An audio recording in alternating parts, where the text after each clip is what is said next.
This is a wall split squat iso with hip shift. So setting up in this case with my left foot forward, my right foot is actively pressing against the wall behind me. The wall can be really great for references.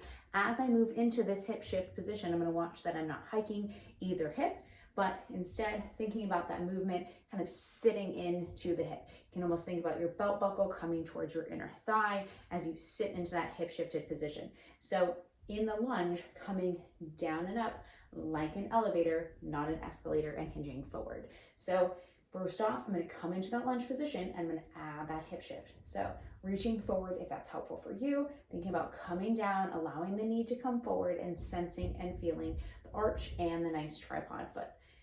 And as I come down, notice I'm shifting into the hip, knee stays tracking forward, and my knee is going in front of my toes, which is fine because we're getting that nice tripod, we're sensing and feeling the ground, shifted and sitting into this hip, and I'm watching that I'm staying nice and stacked, utilizing my back foot as a reference, and I'm reaching and breathing here.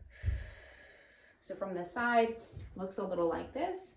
Have that foot forward, shifting into the hip, coming down into that isometric, into that hip shifted position, watching that this knee stays tracking towards midline, allowing the knee to come forward. Exhale, ribs back.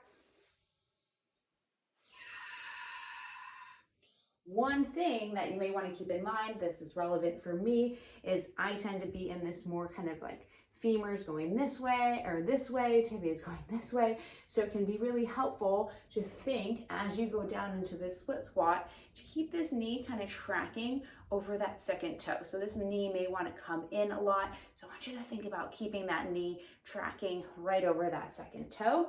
So that's just going to also get these glutes on board. So think about sitting into this nice hip shifted split squat, iso. Knee tracks over that second toe. You can feel that outside glute working a little bit more. And that is your wall split squat iso with hip shift. You can also place a yoga block under the back knee if that will allow you to sit into that position.